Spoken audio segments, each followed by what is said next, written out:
Boa noite, amados irmãos e irmãs. Saúdo a igreja com a graça e a paz de nosso Senhor e Salvador Jesus Cristo. Amém? Quero agradecer o honroso convite ao reverendo Knight e também ao conselho da igreja. Louvamos a Deus pelos 68 anos de vossa igreja, porque aqui Cristo tem sido exaltado sobre todas as coisas. E aqui o evangelho tem sido pregado com paixão e fidelidade. Como disse vosso pastor, tenho tido a alegria de conhecê-lo já há alguns anos. Me lembro de tê-lo visto a primeira vez no encontro do SEBRAP, lá em Brasília. Lembra, Nath? Acho que foi em 2012 aquilo, né? 2012, 2013. E de lá para cá, nos encontrando nas comissões executivas, antes que pastoreássemos em São Paulo, e estreitando mais os laços nos últimos 5 anos, nos quais o Senhor nos tem dado a alegria de pastorear no nosso belíssimo estado de São Paulo, e também nos últimos 4 anos presidindo a Agência Presbiteriana de Evangelização e Comunicação. Parabéns para você que é membro da igreja, que o Senhor continue a renovar o seu coração, encher você de esperança e que você continue a ser um crente fiel para a honra e para a glória do nome de Jesus. Que Deus continue a usar nosso querido reverendo Knight com seu coração cheio de fogo do Espírito para abençoar vocês como rebanho e para alcançar o povo de Deus. Eu tenho a alegria de estarem comigo nessa noite, meus queridos irmãos, meu cunhado Luciano, que é presbítero lá do Jardim Augusta, né, Lu? E a minha irmã Lívia, que estão ali atrás, vieram. Fiquem de pé aí para que o povo os conheça. Acho que é fácil conhecê-los, mas eles vieram conosco aqui nessa noite. Uma alegria imensa ter a companhia deles aqui também. E eu quero convidá-los a abrir comigo a Bíblia, sem mais delongas, lá no Evangelho de Mateus, no capítulo de número 8. Evangelho de Mateus, no capítulo de número 8. Essa semana, estive toda semana ali com o vosso pastor na Igreja Presbiteriana da Bahia. Um calor, né, Nath? Mas uma cidade muito bonita, Salvador. Estivemos na comissão executiva da nossa igreja. Eu convido você a que se coloque de pé. O texto que o Senhor trouxe ao meu coração está em Mateus capítulo 8, a partir do versículo de número 18. Mateus capítulo 8, a partir do versículo de número 18. Mateus 8, a partir do versículo 18. Assim diz a palavra do Senhor. Eu lerei a partir do 18 e vocês lerão comigo o versículo de número 22. Quando chegar no 22, leremos todos juntos. Assim diz a palavra do Senhor. Vendo Jesus, muita gente ao seu redor, ordenou que passassem para outra margem. Então, aproximando-se dele, um escriba disse-lhe: Mestre, seguir-te-ei para onde quer que fores. Mas Jesus lhe respondeu: As raposas têm seus covis, e as aves dos seus ninhos, mas o Filho do Homem não tem onde reclinar a cabeça. E outro dos discípulos lhe disse: Senhor, permite-me primeiro sepultar meu pai. Replicou-lhe, porém, Jesus: Segue-me e deixa aos mortos o sepultar os seus próprios mortos. Oremos ao Senhor mais uma vez. Celular no modo avião, Jesus vai falar na pregação, então vamos ter aberto o coração e que Deus nos encha com sua santa unção. Pai, dá glória ao teu nome. Pai, dá glória ao nome de Jesus enquanto ouvimos a tua palavra nesta noite. Senhor, aqui não se trata de palavra de homem, é a palavra do Senhor. E concordamos, Deus, com o reverendo Martinho Lutero, quando ele dizia que eu olho o pastor, eu vejo o pastor, eu ouço a voz do pastor, mas quem fala comigo não é o pastor, quem fala comigo é o próprio Senhor. Nós acreditamos, Deus, que Jesus é aquele que caminha no meio dos 7 candeeiros de ouro. O candeeiro de ouro é a igreja. E nós acreditamos que o Senhor se levanta da palavra. E enquanto a palavra é exposta, o Senhor Jesus vai caminhando na igreja, vai observando os nossos corações, vai trazendo a mensagem propícia para a nossa realidade, vai confrontando os nossos pecados, vai nos chamando ao arrependimento, vai nos consolando no momento de angústia e de desespero. Deus tem misericórdia de nós. Dá toda a glória ao teu nome, fala conosco, Jesus fala conosco, que o Espírito Santo faça aqui com que tua presença, ó Deus, se manifeste com graça neste lugar. Deus continua a abençoar a igreja de São José dos Campos. Te agradecemos pelo pastorado longevo e profícuo do reverendo Knight. Te agradecemos pelo conselho da igreja, cada ministério, cada irmão, porque o Senhor é quem tem feito desta igreja uma porta aberta nessa cidade. Ó Deus, continua a fortalecer teu povo. E agora, Senhor, como tu aqueceste o coração dos discípulos no caminho de Emaús, nós pedimos ao Senhor que aqueça o nosso coração enquanto nós ouvimos a tua voz. Fala conosco e nos abençoa. Nós oramos em nome de Jesus. Amém. A igreja pode sentar-se.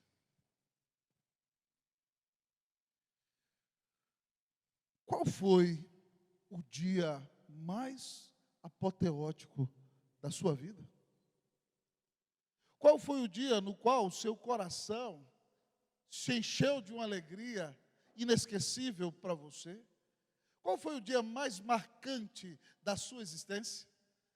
Aqui nesse texto que lemos nesta noite, nós encontramos o Senhor Jesus em um dos momentos mais apoteóticos da sua vida e do seu ministério. Ele tinha acabado de pregar o maior sermão de todos os tempos, o Sermão do Monte. E quando ele desce do monte, se encontra com ele um leproso, e o Senhor, com sua compaixão e poder, o cura. Depois ele cura o servo de um centurião romano, porque aquele homem crê, ele nem precisa ir na casa do centurião. Depois ele vai para a casa da sogra de Pedro, e ela está com febre, e ele a toma pela mão, e a febre a deixa.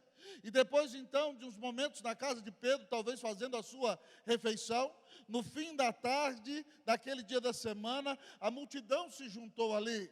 E Jesus então expulsou dezenas de demônios, Jesus curou muitas pessoas, e eu imagino que os discípulos achavam que Cafarnaum, reverendo Knight, seria a sede do reino de Deus, porque um grande avivamento estava acontecendo ali na porta da casa de Pedro. Eu imagino Pedro fazendo planos, aqui minha casa vai ser a igreja central de Cafarnaum. E aquele momento, de repente, o Senhor Jesus olha para toda aquela multidão, para todo aquele frenesi, e diz aos seus discípulos que eles entrem no barco e passem para outra margem. E depois então daquele momento de grande avivamento, o Senhor vai ensinar a eles quais são as marcas de um verdadeiro discípulo. Quais são as marcas de um verdadeiro discípulo? Porque no avivamento, na empolgação, na alegria, é fácil seguir ao Senhor. Mas é no dia a dia, na luta renhida, nas aflições da vida, que nós reconhecemos quem são verdadeiramente aqueles que são discípulos de Jesus. O texto nos apresenta as marcas do verdadeiro discípulo. E eu espero sinceramente que, ao olhar para este texto da palavra de Deus, você se reconheça como um verdadeiro discípulo nesta noite. Você se reconheça como verdadeira discípula de Jesus. Quais são então, pastor, as marcas de um verdadeiro discípulo? Inicialmente o texto nos apresenta que a marca de um verdadeiro discípulo é a submissão. Primeira marca de um verdadeiro discípulo de Cristo é a submissão. Versículo de número 18. Leiam todos comigo o versículo 18, vamos ler, que diz o texto. Vendo Jesus muita gente ao seu redor, ordenou que passassem para outra margem. Versículo 23 também. Então, entrando ele no barco, seus discípulos o seguiram. Primeira marca de um verdadeiro discípulo é a submissão. Os discípulos poderiam questionar, mas Senhor, está acontecendo um avivamento aqui. O Senhor não viu quantas pessoas estavam esperando receber a cura do Senhor? Quantos endemoniados o Senhor libertou? Cafarnaum é a maior cidade dessa região. Para que o Senhor quer ir embora daqui? Vamos ficar aqui. Além disso, já está tarde. O sol já declinou. Já se faz noite. Por que nos queres levar? Mas a Bíblia nos ensina que os discípulos não questionam. O texto nos diz que, quando ele entrou no barco, os seus verdadeiros discípulos o seguiram. Com isso nós aprendemos, em primeiro lugar, que a primeira característica de um discípulo de Jesus, ele é alguém que se submete ao Senhor Jesus. Ele sabe que ele foi amado antes da fundação do mundo. Ele sabe que ele foi comprado pelo sangue do eterno Filho de Deus. Ele sabe que das mãos do Senhor nunca ninguém jamais poderá arrebatá-lo. E ele sabe, porque Cristo o comprou na cruz, agora ele já não se pertence mais. Ele agora pertence a Cristo Jesus. Então, quando o Senhor dá ordem, passemos para outra margem, os discípulos entram no barco e obedecem ao Senhor Jesus. Eu quero perguntar a você, você tem vivido uma vida de verdadeira submissão ao Senhor Jesus? Eu gosto muito, pastor Knight, do livro de Atos dos Apóstolos. E no livro de Atos dos Apóstolos, no auge da segunda viagem missionária, nós encontramos o apóstolo Paulo com o coração cheio de fervor. Ele deseja ir pregar a palavra na província romana da Ásia, onde estava a cidade de Éfeso, que era a 8ª maravilha do mundo. A Bíblia diz que o Espírito Santo não permitiu. Há dias nos quais o Espírito Santo diz que não para nós. Então o texto conta para nós lá em Atos 16, de 6 a 10, que contornando Mísia, ele tentava ir para a Bitínia. Olhando eu como se eu estivesse de frente para o mapa, a Bitínia estava a nordeste da região em que ele estava, no nordeste da Turquia, indo em direção à Rússia hoje. E o texto diz que ele tentou ir para aquela região, e o texto diz assim, e o Espírito do Senhor não o permitiu. Então a Bíblia diz que eles contornaram Mísia, pararam em Troade, para orar e entender o direcionamento do Senhor. E a Bíblia nos conta que quando Paulo dormiu de noite, ele teve uma visão, na qual ele viu um homem vestido com roupas gregas, um varão macedônio. A Grécia era composta das províncias romanas da Macedônia e da Acaia. Então imagine um homem, talvez com a roupa branca, com aquela coroa que os gregos costumavam usar, mas feita com ervas. Então ele tem aquela coroa, e Paulo está dormindo, e o homem diz, passa a Macedônia e ajuda-nos, passa a Macedônia e ajuda-nos, passa a Macedônia e ajuda-nos. A Bíblia nos conta que Paulo acordou, imediatamente ele acordou os seus colegas, dizendo, o Senhor nos deu a direção, vamos para a Macedônia. E quando ele chega na Macedônia, ele chega na cidade de Filipos. E ali, então, naquela cidade, Deus o usa para, no meio de uma reunião de oração das mulheres na beira do rio, porque não havia sinagoga, Paulo prega o evangelho e Lídia se converte. Depois Paulo expulsa o demônio de uma menina, e há uma grande comoção, ele acaba preso com seus companheiros, e então Deus manda um terremoto, quando ele louva o Senhor, o cárcere se abre, o carcereiro que pensa que vai ser assassinado vai se matar, e Paulo diz, não te faças nenhum mal, eis que todos aqui estamos. E aquele homem entra tremendo e diz, como eu posso fazer para ser salvo? E Paulo diz, crê no Senhor Jesus e será salvo tu e toda a tua casa. E de repente aquele homem se converte, Lídia se converte, e todas aquelas famílias são batizadas, inclusive as crianças, eles eram presbiterianos, aleluia, louvado seja o Senhor. Amados irmãos, e de repente Paulo, depois de ser perseguido e açoitado ali, vai para Tessalônica.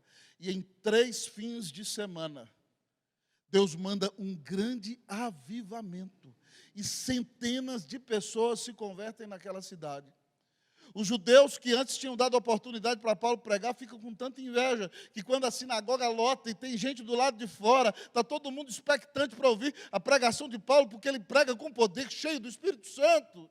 Então, os judeus armam uma celeuma, perseguem Paulo, ele é obrigado a sair correndo dali, depois vai para Bereia.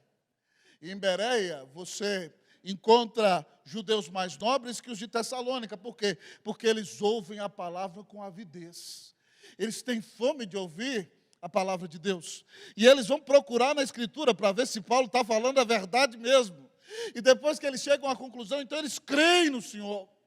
E os judeus de Tessalônica chegam em Bereia para fazer confusão. E Paulo, então, é obrigado a fugir para Atenas, 500 quilômetros dali. Ali Paulo prega um sermão maravilhoso, que é um exemplo para nós até o dia de hoje, acerca de como contextualizarmos o Evangelho numa cultura pagã, sem abrir mão do próprio Evangelho e exaltando a grandeza de Deus. Ali poucas pessoas se convertem. E depois ele vai para Corinto, onde passa 1 ano e meio, e centenas de pessoas se convertem ali. Agora, pasme comigo, meu querido irmão, minha querida irmã.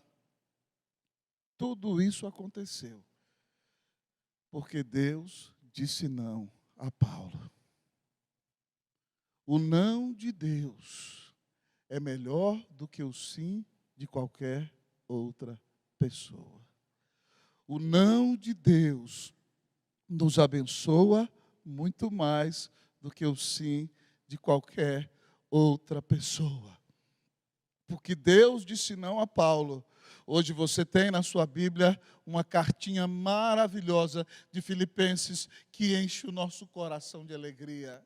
Porque Deus disse não a Paulo, você tem 2 maravilhosas cartas aos Coríntios que abençoam a nossa vida até o dia de hoje.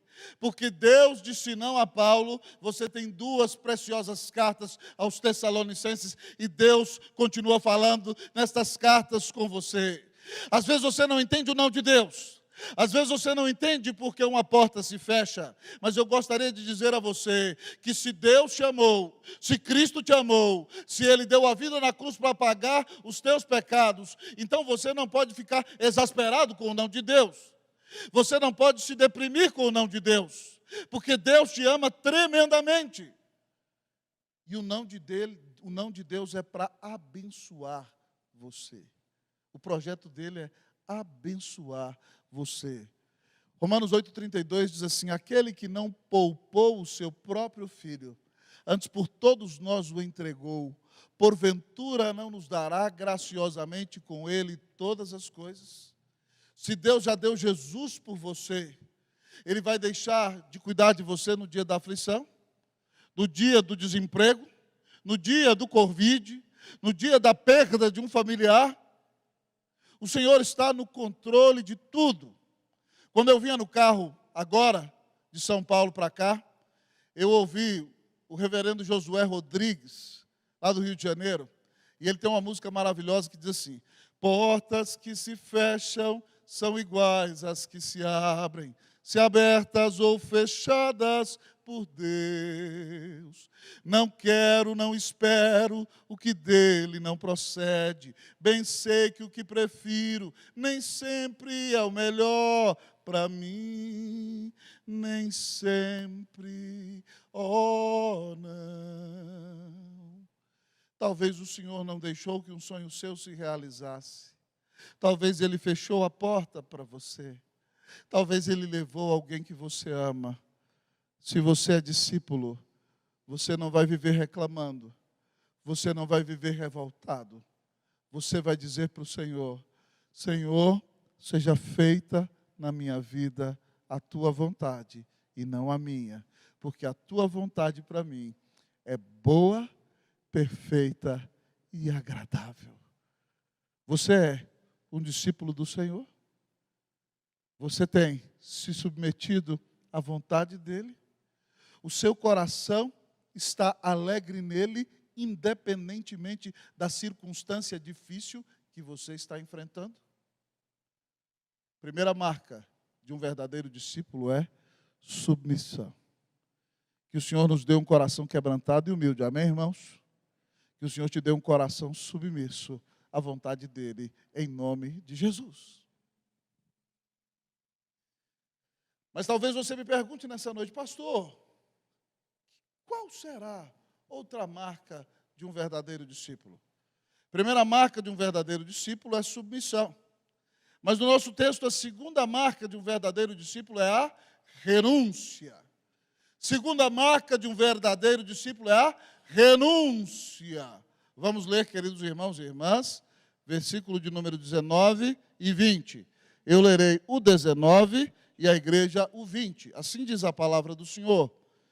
Então, aproximando-se dele, um escriba disse-lhe: mestre, seguir-te-ei para onde quer que fores. Vocês.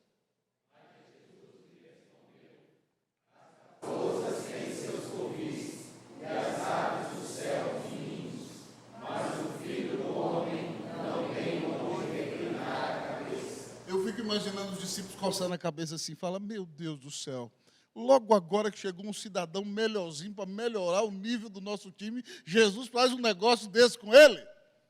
Um escriba, irmão, era uma mistura de um intérprete da lei e de um advogado. Era alguém que interpretava as escrituras e que conhecia bem a lei e que então defendia os direitos de Deus e também os direitos do povo de Deus. Então, naquele momento apoteótico do avivamento de Cafarnaum, aquele escriba diz: mestre, seguir-te-ei para onde quer que fores. Mas Jesus sabe que é mera empolgação. E Jesus olha para ele e fala assim: olha, as raposas dormem nas covas, dos buracos. As aves dos céus têm seus ninhos. Eu, o Filho do Homem, não tenho nem travesseiro. Não tenho nem uma pedra para poder dormir e reclinar a cabeça nela. Eu não tenho nada desse mundo para te oferecer. E por que o Senhor Jesus faz isso? Porque o Senhor Jesus conhece o coração daquele homem. Então o Senhor Jesus mostra para ele que seguir a Jesus vai ser renunciar comodidade, vai ser renunciar uma postura diante dos homens. Ele não vai ter casa própria, ele não vai ganhar lucro, ele não vai ter uma posição diante dos homens. As raposas moram nas covas, as aves dos céus ninhos. Jesus está dizendo que as raposas e as aves estão melhores do que ele. E você não vê esse homem seguindo a Jesus. Parou por aí. Choque de realidade. Hein? Quando Jesus mostrou para ele como a coisa funciona, parou por aí. Eu imagino ele caladinho, entrando no meio da multidão. Eu? De jeito nenhum. Hein? Chama outro, Senhor. Renúncia. Mas se nós queremos seguir a Jesus, nós precisamos renunciar a nós mesmos a cada dia. Em um outro grande sermão, o Senhor Jesus diz lá em Marcos 8:34, se alguém quer vir após mim, negue-se a si mesmo, tome a sua cruz e siga-me.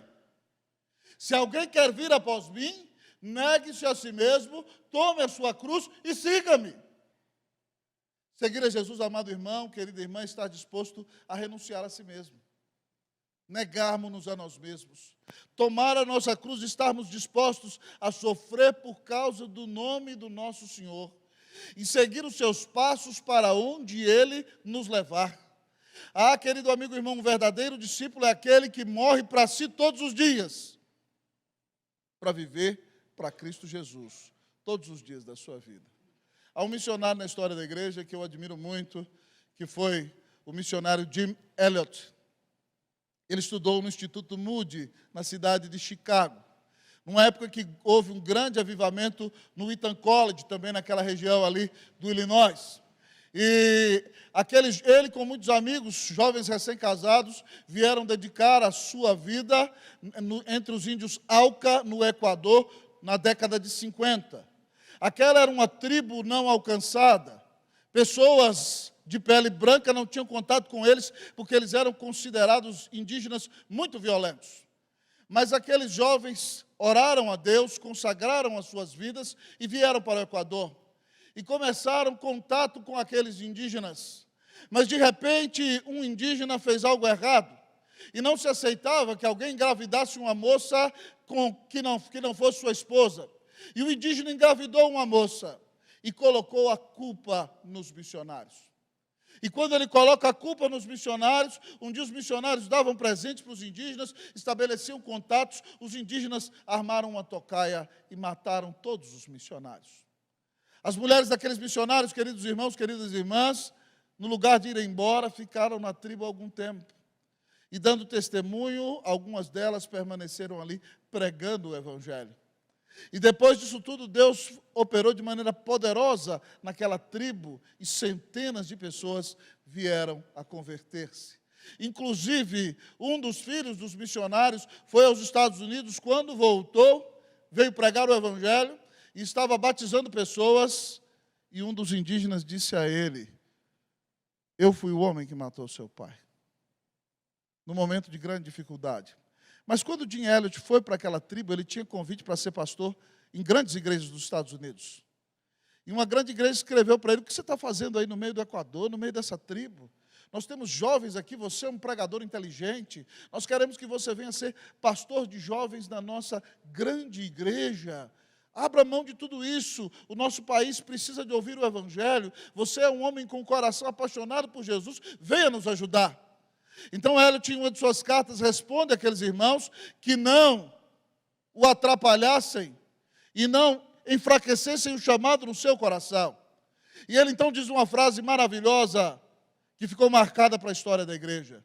Não é tolo aquele que abre mão daquilo que não pode reter, para poder ganhar aquilo que jamais vai poder perder. Não é tolo aquele que abre mão daquilo que não pode reter, para poder ganhar aquilo que jamais vai poder perder. Eu e você não podemos reter a nossa vida. Eu não sei se estarei vivo daqui a 5 minutos, quando terminar o culto. Eu não posso reter a minha vida. Então, se eu puder usar a minha vida para pregar o Evangelho e ganhar para Cristo aqueles pelos quais Ele morreu, que jamais poderão ser perdidos, então a minha vida terá sido um excelente investimento para a honra e para a glória do nome de Jesus. Não é tolo aquele que abre mão daquilo que não pode reter para poder ganhar aquilo que jamais vai poder perder. Você tem renunciado a si mesmo para pregar o Evangelho? Você tem renunciado o desejo de ser politicamente correto aqui na sua cidade para assumir a postura de uma testemunha de Jesus? Os seus amigos do trabalho sabem que você é convertido? Você tem dedicado a sua vida para fazer discípulos? Você já pregou o Evangelho para alguém? Você já foi instrumento nas mãos de Deus para trazer alguém para Cristo? Espera aí, reverendo, nós somos presbiterianos, reformados, calvinistas, até o tutano. Nós sabemos que nós não convertemos ninguém. Presta atenção. Deus predestinou os fins e os meios. E até na teologia reformada, matemática vale. Se você prega para 0 pessoas, quantas pessoas vão se converter? 0 vezes 0 é 0. Até na teologia. Então, se você prega para 100, se dentre eles Deus tem 10 eleitos, Ele vai salvar esses 10 eleitos.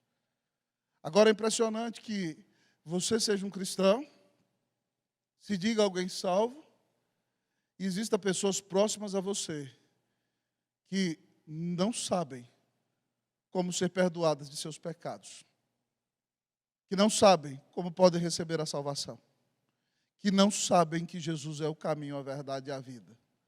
Você já parou para pensar que aquela pessoa chorando lá no seu trabalho, talvez, minha irmã, seja uma oportunidade, aquela colega, para você orar por ela? Você pode chegar e perguntar, posso orar por você? Se a pessoa disser que não, você não ora.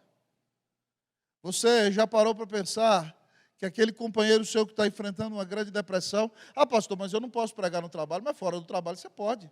Marca para sair depois do trabalho, vai num restaurante e ora por aquela pessoa. Conversa com ela. Meus queridos irmãos, nós somos os instrumentos que Deus vai usar para salvar seu povo. E cada um de nós, se nós formos salvos, nós não podemos guardar essa salvação somente para nós. O Senhor está chamando a igreja de São José dos Campos, nesses seus 68 anos, a tomar uma nova postura, a tomar ainda mais o compromisso de pregar o Evangelho a cada criatura. Não me venha dizer que o pastor Knight é pago para isso. Não me venha dizer que é responsabilidade só dos presbíteros ou diáconos. Cada um de nós é chamado para ser um sacerdote, uma testemunha viva de Cristo Jesus. E para pregar o Evangelho, nós temos que renunciar a nós mesmos. Peça a Deus, nesses 68 anos de idade, diga, Senhor, me dá intrepidez. Senhor, me dá oportunidade para pregar para aquela pessoa que eu estou tentando há tanto tempo. Quando os discípulos eram perseguidos, eles oravam por intrepidez e o Senhor os enchia de intrepidez. Então diga, Senhor, me dá coragem. Senhor, me dá a bênção de pregar para o meu pai, para a minha mãe, para o meu irmão, para a minha tia. Senhor, dá-me aqueles pelos quais Cristo morreu. Eu não sei se você sabe, a igreja presbiteriana começou com esse nome na Escócia no ano de 1560, com o reverendo John Knox. E Deus o usou para um grande avivamento naquele país. E Knox orava da seguinte maneira, Senhor, dá-me a Escócia para Jesus, senão eu morro. Senhor, dá-me a Escócia para Jesus, senão eu morro. No ano de 1561, o parlamento do seu país decretou que a fé da Escócia seria evangélica. E o nome da sua igreja seria Igreja Presbiteriana. E assim a igreja reformada começa a se chamar Igreja Presbiteriana. Você já orou, Senhor, dá-me meu bairro para Jesus, senão eu morro? Senhor, dá-me meus filhos para Jesus, senão eu morro? Senhor, dá-me São José para Jesus, senão eu morro? Dá-me aqueles pelos quais Cristo morreu aqui. Hoje o Senhor está nos chamando a renunciarmos a nós mesmos, para dedicarmos a nossa vida a Jesus. Qual vai ser a sua resposta depois desta mensagem? Que você diga ao Senhor: eis-me aqui, Senhor, envia-me a mim. Você é um verdadeiro discípulo de Cristo?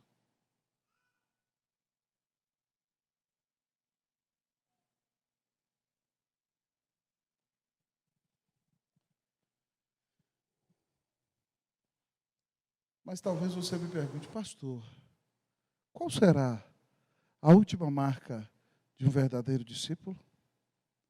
A primeira marca de um verdadeiro discípulo, conforme nós vimos, se você se lembra muito bem, é a submissão.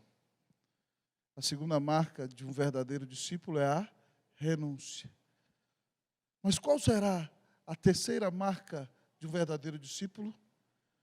A terceira marca de um verdadeiro discípulo é a prioridade. Terceira marca de um verdadeiro discípulo é a prioridade. Pastor, não entendi. Prioridade. Vamos ler, irmãos e irmãs, versículos 21 e 22. Eu leio 21, vocês comigo 22. Assim diz a palavra do Senhor. Replicou-lhe, 21, todos juntos. E outro dos discípulos lhes disse, vamos? Senhor, permite-me primeiro sepultar meu pai. Replicou-lhe, porém, Jesus, segue-me e deixa os mortos sepultar os seus próprios mortos. É interessante que o texto diz que esse era discípulo. E Jesus, irmãos, parece um tanto quanto duro aqui. Você diz, o Senhor estava estressado naquele dia. Jesus surtou. O que há de errado em sepultar seu pai? Pouco antes da pandemia, eu tive a responsabilidade de sepultar meu pai. Meu cunhado e minha irmã já estavam lá. Nós somos de uma cidade lá no noroeste de Minas chamada Paracatu, é próximo a Brasília já. 1.000 quilômetros de São Paulo, né? 900 quilômetros de São Paulo.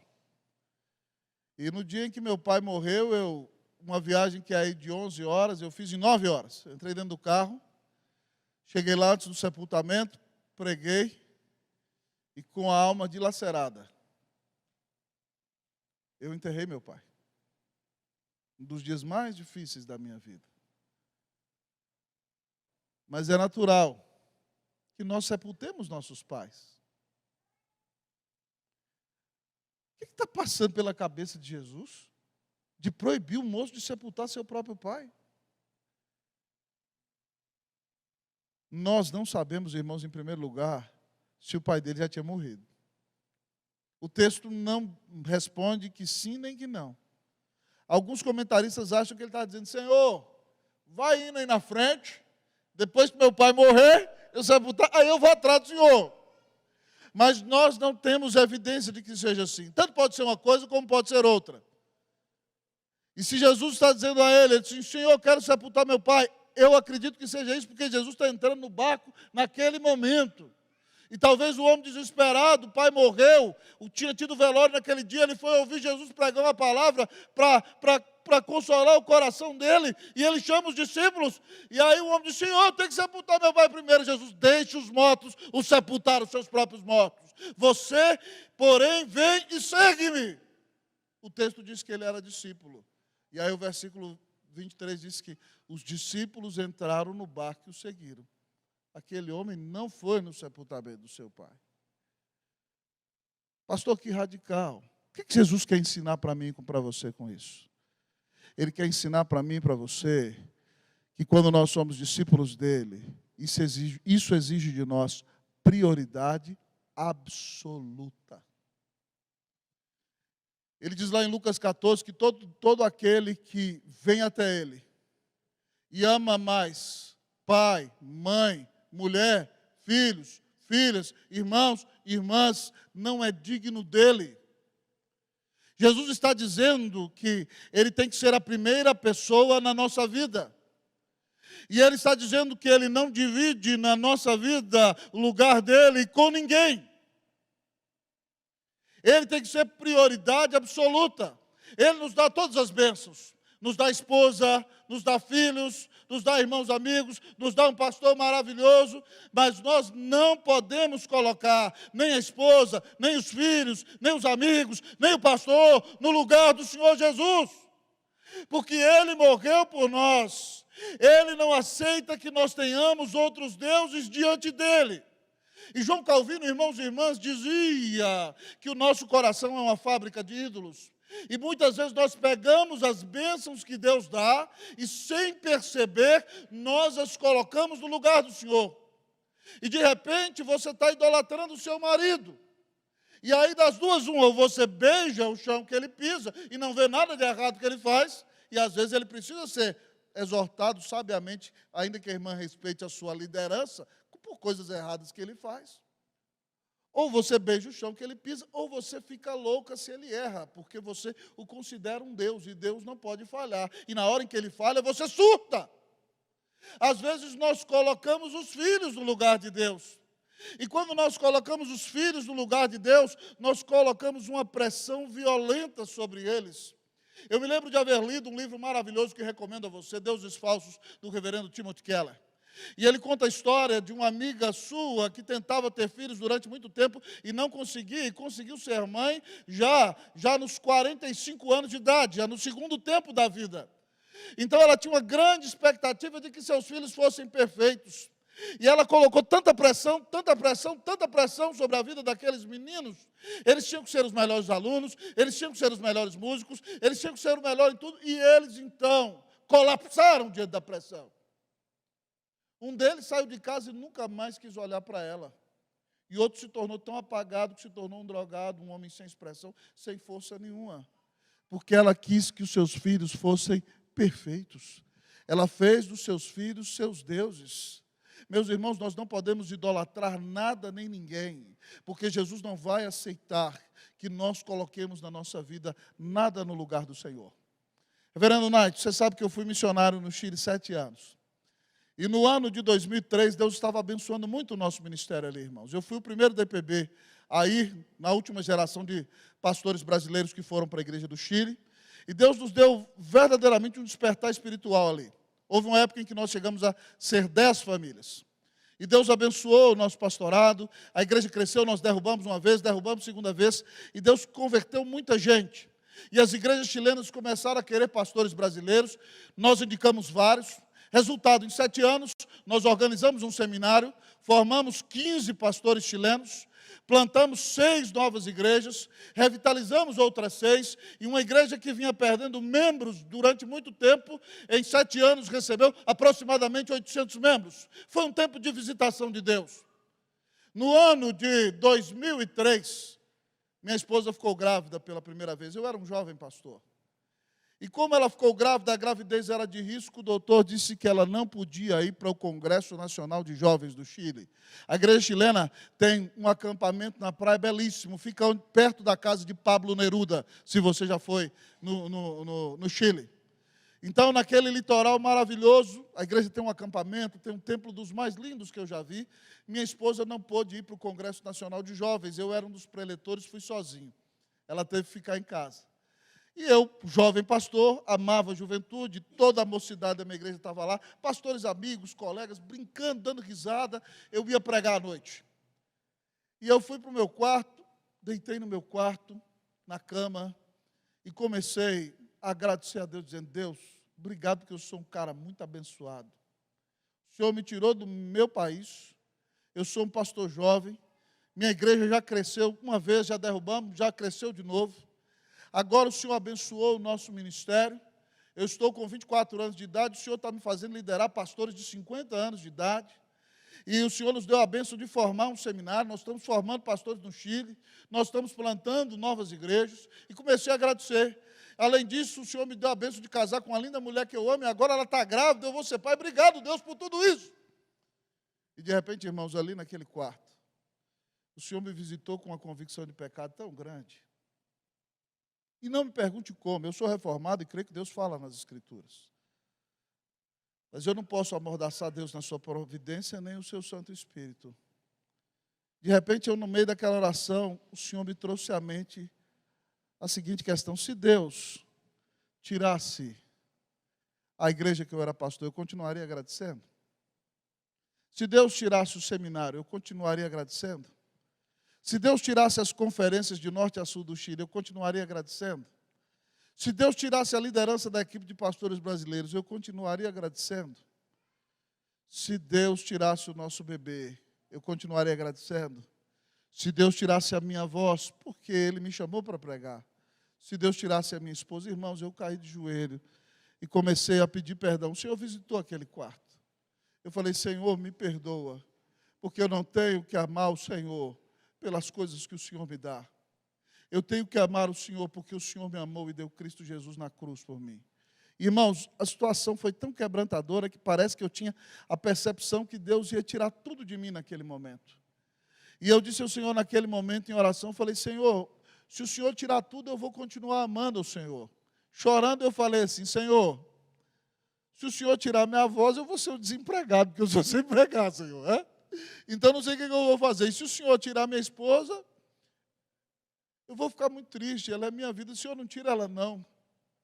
Não tira minha voz, não. Irmãos, foi um quebrantamento.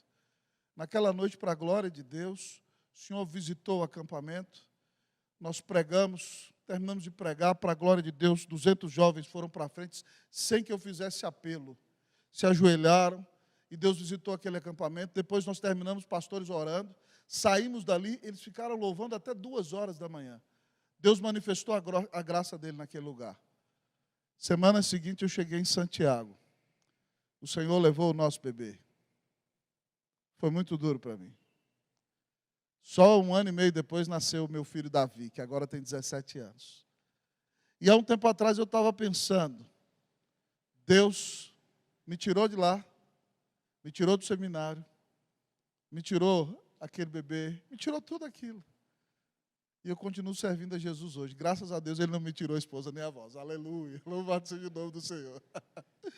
Mas como nós temos a tendência, eu quero compartilhar com você, mesmo fazendo a obra de Deus, de fazer com que tudo gire ao nosso redor e de colocarmos-nos a nós mesmos no lugar do Senhor. Preste atenção, Jesus não aceita dividir a prioridade dele na tua vida com ninguém, nem com a sua esposa, nem com seus filhos, nem com seu trabalho, nem com seu ministério, nem com tudo aquilo que você ama. Porque Ele comprou você com o sangue dEle. Você custou o preço mais caro do universo.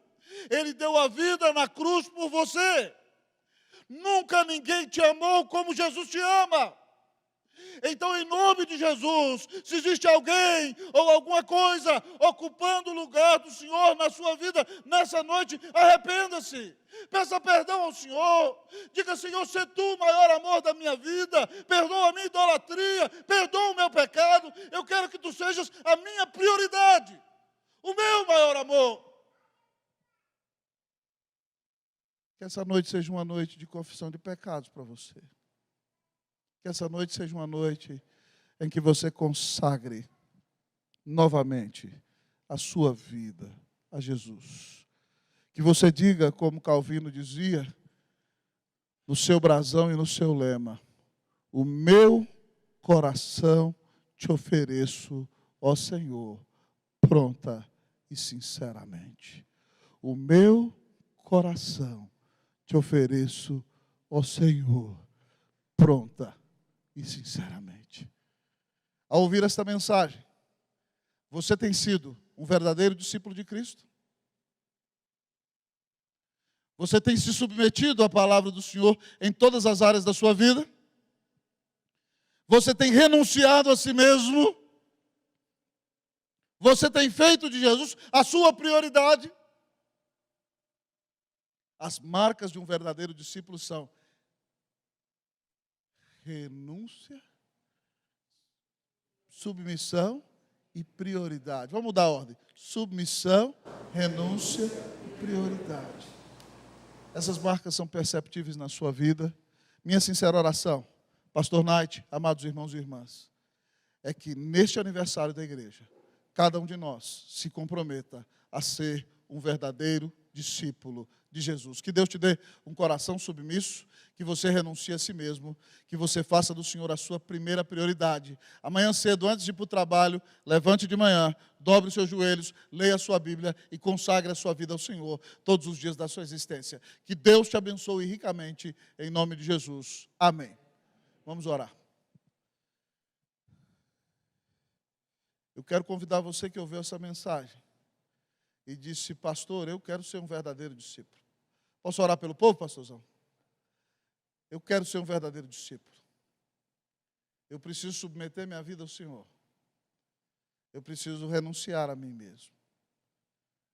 Eu preciso fazer de Jesus a minha primeira prioridade, o meu maior amor. Se o Senhor falou com você nessa mensagem e você quer experimentar na sua vida as marcas de um verdadeiro discípulo, eu convido você a que se coloque de pé. Eu quero orar por você nessa noite.